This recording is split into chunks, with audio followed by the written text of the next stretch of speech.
दोस्तों, अब ये देखना बाकी रह गया है कि बांग्लादेश क्या आज ही हार जाएगा या कल तक का इंतज़ार करना पड़ेगा। क्योंकि बांग्लादेश को अब जीत के लिए चाहिए 500 से ज़्यादा रन, और उसके सामने अभी 2.5 दिन का खेल पड़ा हुआ है। लंच के बाद 1 घंटे का खेल हुआ और ड्रिंक्स के पहले ही कप्तान रोहित शर्मा ने पारी घोषित कर दी, और उस समय भारत का स्कोर 4 विकेट पर 287 रन था। शुभमन गिल 119 रन पर खेल रहे थे और उनके साथ केएल राहुल 22 रन पर खेल रहे थे। कुल 64 ओवरों का खेल हुआ था और कप्तान रोहित शर्मा ने बल्लेबाजों को इशारा किया कि अब आप पवेलियन आ जाइए, अब हम बॉलिंग करने उतरेंगे। आज के खेल की ख़ास बात ये रही कि ऋषभ पंत और शुभमन गिल, जो कल के नाबाद बल्लेबाज थे, दोनों ने आज शतक लगाया। ऋषभ पंत ने 109 रन बनाए, 128 गेंदों का सामना किया, 13 चौके और 4 छक्के उन्होंने लगाए और गज़ब की बल्लेबाजी की।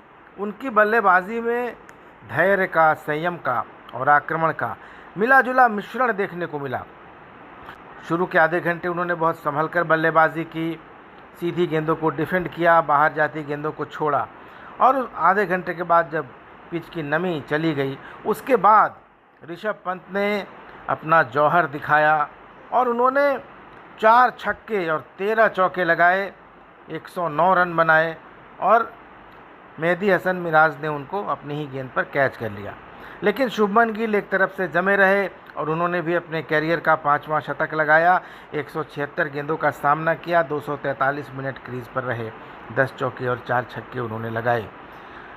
लग रहा था कि आज भारत बल्लेबाजी करना चाहेगा या कम से कम टी तक तो खेलेगा ही, लेकिन लगता है रोहित शर्मा आज ही पैकअप करने के मूड में हैं। कल चेन्नई में थोड़ी बहुत बारिश का अनुमान है, लेकिन भारत कोई रिस्क लेना नहीं चाहता ऐसा लग रहा है। रोहित शर्मा चाहते हैं कि आज ही मामला निपटा कर और अगले 2 दिन आराम किया जाए, तो भारत की दूसरी पारी 287 रन पर डिक्लेयर हो गई, 4 विकेट के नुकसान पर। और एक बार आपको स्कोर कार्ड बता देता हूँ। यशस्वी जायसवाल और रोहित शर्मा ने ओपनिंग की। रोहित शर्मा 5 रन बनाकर कल ही आउट हो गए। यशस्वी जायसवाल ने 10 रन बनाए। रोहित शर्मा को तस्कीन अहमद ने जाकिर खान के हाथों स्लिप में कैच कराया और नाहिद राणा की गेंद पर यशस्वी विकेटकीपर लिटन दास को कैच दे बैठे। विराट कोहली कल बड़े अजीबोगरीब ढंग से आउट हुए। एलबीडब्ल्यू की अपील हुई और विराट कोहली ने कोई डीआरएस नहीं लिया, लेकिन बाद में पता चला कि गेंद ने उनके बल्ले का बाहरी किनारा लिया था। तो अगर विराट कोहली डीआरएस लेते तो वो खेलते रहते, लेकिन ऐसा हुआ नहीं। विराट के फैंस को और विराट को भी बहुत निराशा हुई होगी। तो कल शुभमन गिल और ऋषभ पंत नाबाद थे और भारत का स्कोर कुछ 80-81 रन था। लेकिन आज गिल और पंत ने ज़बरदस्त हाथ दिखाए और बांग्लादेश के गेंदबाजों को जिधर चाहा उधर मारा, जैसे चाहा वैसे मारा, बिल्कुल तोड़ कर रख दिया।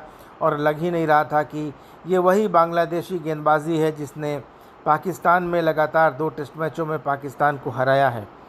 और अब इतना बड़ा लक्ष्य सामने है बांग्लादेश के कि अब लगता नहीं है कि इस मैच में बांग्लादेश के लिए कुछ बचा है तो सिर्फ यही कि वे कितनी देर तक इस मैच को खींच सकते हैं, अब यही देखना बच गया है।